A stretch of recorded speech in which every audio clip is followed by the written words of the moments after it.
sinabi ng First Lady, ay ng ng, ng spokesperson ni Bongbong Marcos. Sabi niya, bilisan ng trabaho. Ayaw ng Pangulo na reenacted budget. Ayan. Ito ay sinabi ni Claire sa umano'y kakapusan ng oras para, hindi ko may basa, may pasa ang 2026 national budget. Ang sinasabi kasi dito, tapusin na yung 2026 budget para hindi yung i-reenacted yung budget. Hindi yung budget ng 2025 dahil ayaw daw ng Pangulo. Gumaganon pa. Ang drama niya. Marami di bang insertion si Bongbong noong 2025? Di umano. Maraming insertion si Sandro noong 2025. Di umano. Kasi yun na magiging budget pag wala yung 2026 eh. So ayaw daw ni Bongbong yun. Yes! Ang linis-linis ni Bongbong Marcos. Ang linis-linis. Pero ang dating talaga nito, kailangan matapos na yung budget na makapagbakasyon na tayo. Para makuha na ba yung insertions? Kaya kayo nagtatanong lang. Para yung mga hatian, mapaghatian na. Yung mga dapat gawin, mailagay na sa maleta. At yung mga dapat i-deliver sa Forbes Park, ay ma-deliver na sa Forbes Park. Tama ba? So, makapag-Christmas vacation na lahat. Hayahay na buhay. At sa ganon, yung na-deliver ay madala na sa ibang bansa at ma-deposit na. Diba? Meron pa isa silang dito, maraming kung paano itatago yung pera eh, no? But anyway, huwag adalentado. Huwag adalentado. Halatang-halata kayo Kasi hindi naman isipin mo ang tindi ng nakawan na nangyari sa Congress. Hindi naman pinupunan ng Bongbong, inabot siya ng 3 taon bago niya pinuna. Diba? Ngayon, bigla nyo pinagmamadali yung budget, pinupunan nyo ang Senado. Pagpatungkol sa budget, nagmamadali. Relax lang, makakapagbakasyon kayo. Makakapag-swimming sa beach ang presidente. Makapag-almusal siya ng marijuana at makatake siya ng cocaine sa gabi. Hindi ako nagsabi niya na si Aimee. Kasi ang almusal daw ng presidente ay marijuana. So kalma lang. Aabot ka rin sa langit. Hindi, wag sa langit. Aabot ka rin sa alapahap. Kalma. Clear. Wag pag tinatanong ka, wala kang kaalam-alam. Pagdating sa budget, nagmamadali ka rin. Diba? Masyadong halata. Wag ganon. Ito, pag-usapan natin to si Chupaing. Yung magtiyuhing napakatino. Parang dilat na dilat ang mata mo dyan, Sandra. Yung pinakamatinong magtiyuhin sa buong balat ng mundo. Balat ng Pilipinas na lang. Sila yung pinakamatino. Pag-usapan natin. Anong katarantaduhan na naman ginagawa na itong mga to? Kings, sina Ilocos Norte 1st District Sandro Marcos at dating House Speaker Martin Romualdez sa isang ulat ng Philippine Center for Investigative Journalism. Ayon sa Malacanang, bukas naman ang First Family sa anumang lifestyle check. Nagbabalik si Maricel Halili. Wala mong pinagbabawas sa lifestyle check. Open po, even before. Kahit si Pangulong Bongbong Marcos at ang kanyang buong pamilya handa raw sa lifestyle check. Yan ang sinabi ng Malacanang sa gitna ng inilabas na report kamakailan ng Philippine Center for Investigative Journalism Yan. o PCIJ. Tinawag dito na pork barrel king sina Ilocos Norte 1st District Sandro Marcos at dating House Speaker Martin Romualdez. Ayan, eto, dito muna tayo, okay? Yung magtiyuhin, pork barrel kings, bawal po yan. Illegal po yan sa batas. Dineklara na pong bawal yan. Okay? Pareha silang meron. Di umano. Pero ito issue po dito. Simulan na natin agad-agad. Tingnan nyo kay Kiko Barsaga. Social media post lang. Nanggagalaiti itong mga congressman. tingnan natin kung itong mga congressman na ito ay supot. Kasi dito pa lang, pork barrel, illegal po yan. Tatandaan po natin, yung kay Kiko Barsaga, sabihin na nila may kakornihan, parang may pagka-immature, parang bata, may sintu-sintu. Pero karapatan po yun. Freedom of speech po yun. Nasa Bill of Rights yung ginawa ni Kiko Barsaga. So yun ay pagtatalunan pa sa korte. Pwede nga isang Kiko Barsaga sa korte yun eh. Yung pagkakasuspindi sa kanya, di ba? Pwede yun. Dahil illegal po yun. So hindi po ako magdi-decide o hindi yung congressman ang dapat mag-decide. Pag sinampahan niya ni Kiko Barsaga na illegal yung pagkakasuspindi sa kanya, korte po ang magdi-decide niyan. So sa madaling salita, nasa lugar yung ginawa nasa konstitusyon. Yung mga ginagawa ni Kiko Barsaga. Hindi lang nagustuhan nitong House of Sandro. Itong House of Representatives. Dito mo makikita. Pero itong ginawa ng magpinsan, illegal. Illegal po per se ang pork barrel. So dapat doon pa lang. Hoy, dapat yan iniimbestigahan na ng ICI. Dapat yan biniimbestigahan na ng Blue Ribbon. Dapat yan sinususpindi na ng House of Sandro. Ayoko nang tawagin House of Representatives yan eh. Hindi ko na maintindihan kung House of Tamba yan, House of Tambaluslos o House of Sandro na yan. Diyan pa lang Ngayon, hinahamon namin kayong mga congressman. Napaka-sensitive nyo. Napakabalat sibuyas ninyo. Post lang nang gagalaiti kayo para kayong mga bakla, para kayong mga supot. Tapos dito hindi kayo makahagalaw. Anong tawag doon? Ipokrito. O ano bang ibig sabihin ng ipokrito? Yung alam mo ang dapat mong gawin, pero hindi mo ginagawa. Hypocrite. Di ba? So ano mas gusto nyo? Baliw? Isip bata? Na social media post? O magnanakaw?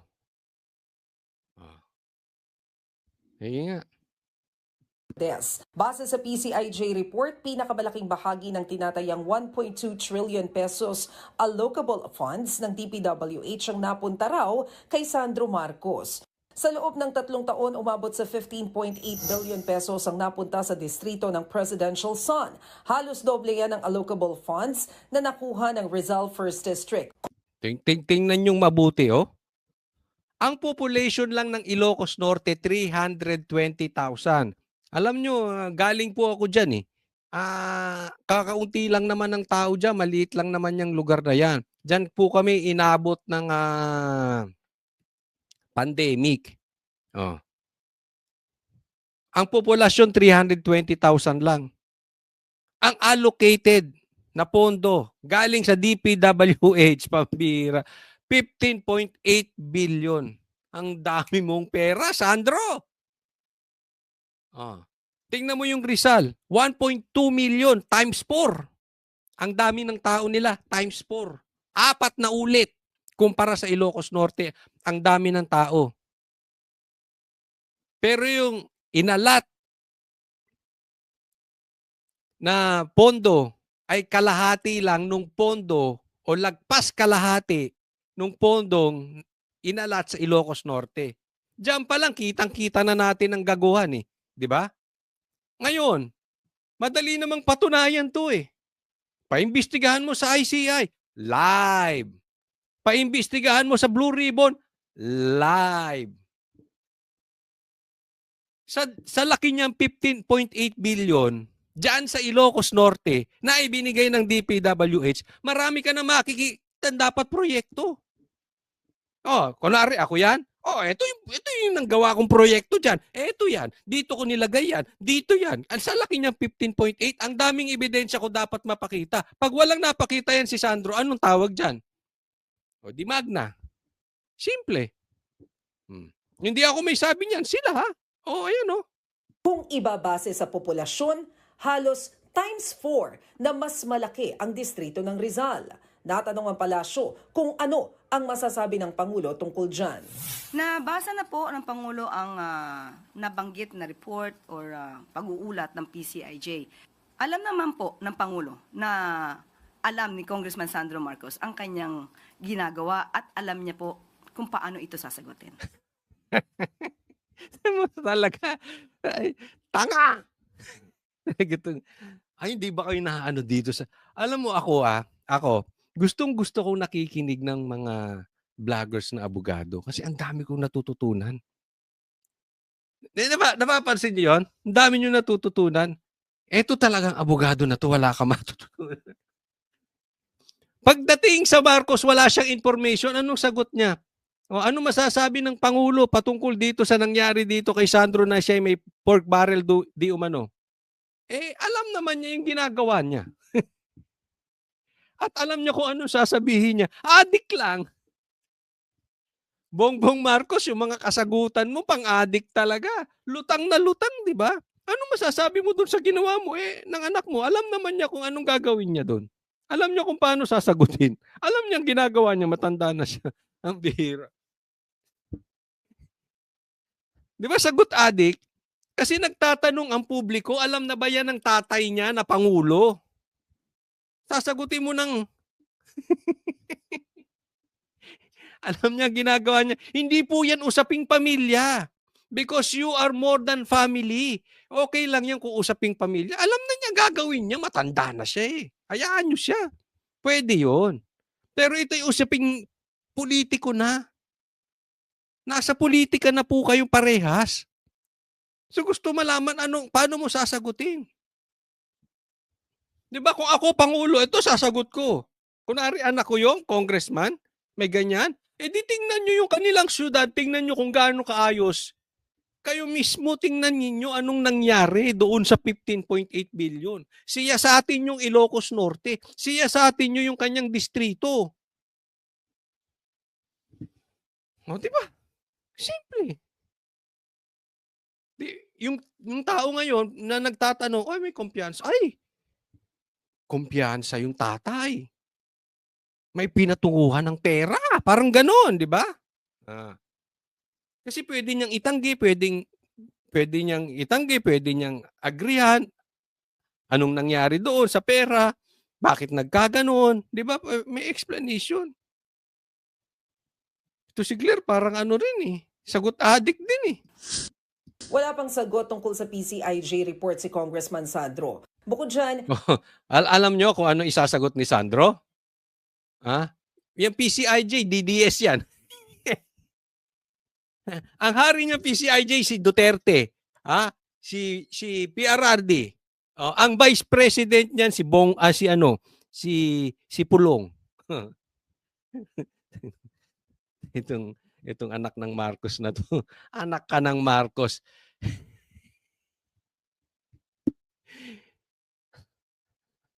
Gaya-gaya to gayang-gaya to kay Claire.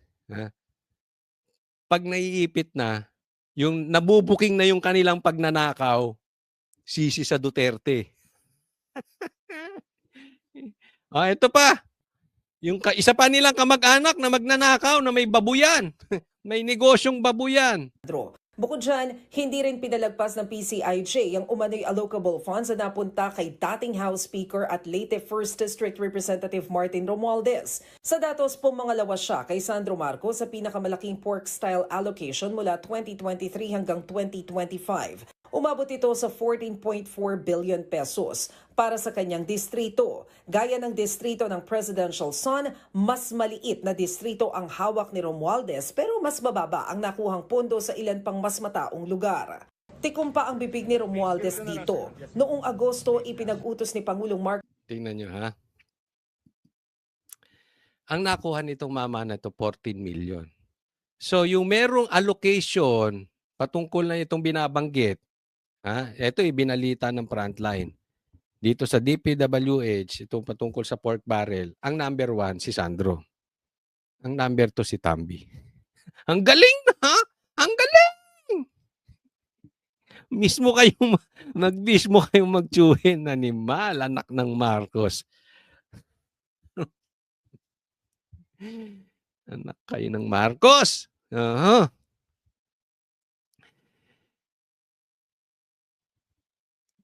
Pareha silang may maliit na distrito. Pareha silang may maliit na populasyon ng kanilang distrito. Pero pareha silang pinakamalaki ang inallocate na pera. At pareha silang kamag-anak ng Pangulo. It's just a coincidence. Pag sinabi mong coincidence lang yan, nagkataon lang yan, anak ka ng Marcos talaga. Apaka-imposible niyan. Hindi nyo ba sisilipin yan, Ethics Committee? Para naman kayong bata.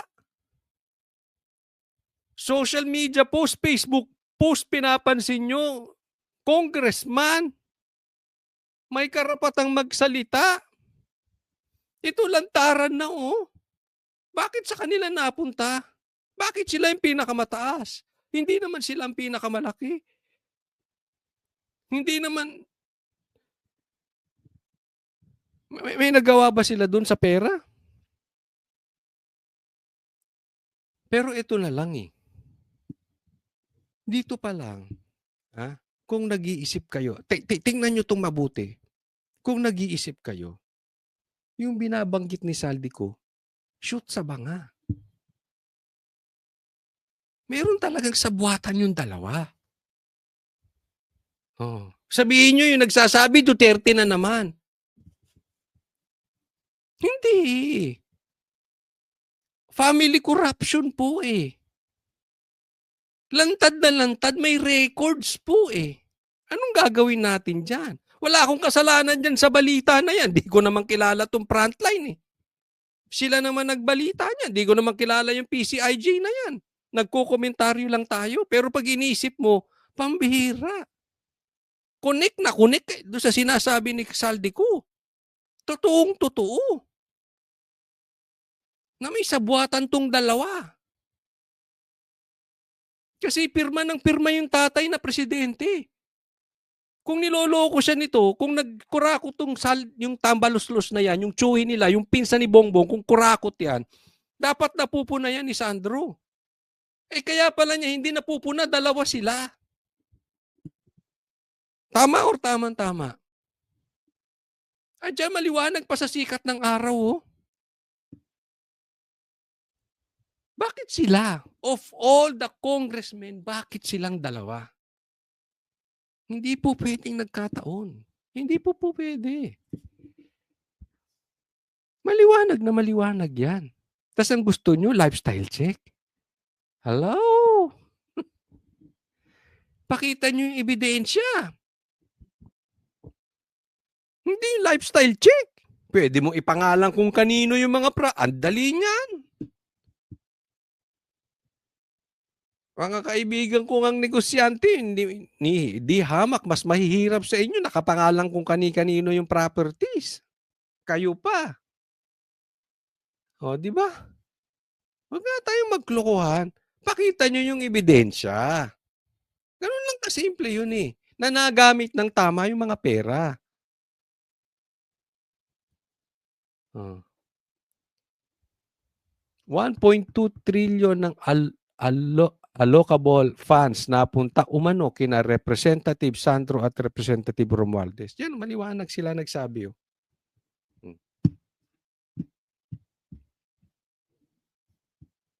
Ipinag-utos ni Pangulong Marcos ang lifestyle check sa lahat ng opisyal ng gobyerno. Pero hanggang ngayon wala pang update kung natapos na ito.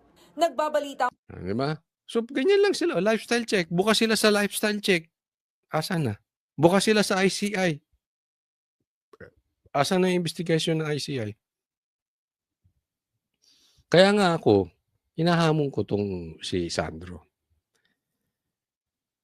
Kung gusto mo, sinasabi mo, bukas ka sa lifestyle, bukas ka sa ICI, magpa-imbestiga ka rin sa Blue Ribbon. Kahit maraming tuta yung tatay mo ron, marami rin magtatanong sa iyo doon ng derechahan. Di ba? Kung gusto mo talaga malinis, kasi dun live eh. Itong ICI, wala naman yan. Walang maniniwala dyan. Kasi ang nagtayo ng ICI, tatay mo. Ang pumopondo ng ICI, tatay mo. Ang naglagay ng tao, tatay mo. Tapos sasabihin ninyo, executive session lang, hindi live. Lokohan yun. Pero bukod dyan, Sandro, bukod sa bukas ka sa lifestyle check, dapat bukas ka rin sa drug test. Yung tatay mo, ayaw ka nang ayain ng drug test. Confirm na yan eh. Sinabi na yan ni PRRD, sinabi mismo ng kapatid niya. Pero ikaw din, palagay ko, hindi ka rin magda-drug test eh. Tingin ko guilty ka rin. Tiyahin mo mismo nagsabi, addict ka. Ang dali naman sabihin, dapat pagkasabi nung tiyahin mo, kinabukasan, nagpapadrug test ka na eh. Hindi ka nagpapadrug test eh. Diyan pa lang, guilty ka na eh. No? So, kahit pustahan tayo, hindi ka magpapadrug test dahil addict ka. Yan ang sabi ng tiyahin mo. No? So, yung sinasabi kasi dito, may narinig ako na sinasabi ni Claire. Sabi niya, bigyan nyo naman ng pagkakataon ng Pangulo. Na this time, papatunayan niya. To that effect, no? Binibigyan naman ng pagkakataon yung Pangulo nyo eh. Sa totoo lang, binibigyan ng pagkakataon. 3 years na nga ang binigay. Since sinabi niya yung mahiya naman kayo, ilang buwan nang pinagbibigyan, no? Ang problema, yung tatay mo, ayaw namang paimbestigahan ng seryoso yung ghost projects. Ginagawa nyo pang palusot yung mga Duterte. Imbis na seryosohin ninyo yung pag-iimbestiga ng ghost projects. Yan ba hindi pa siya binibigyan ng pagkakataon? Binibigyan siya ng pagkakataon. Kaya lang, time and time again, Bongbong Marcos failed the test. Yun lang po yun. Hindi niya talaga kayang maging leader. And at the same time, I really believe he is one of the masterminds kaya hindi niya mapaimbestigahan ng ayos. Diba?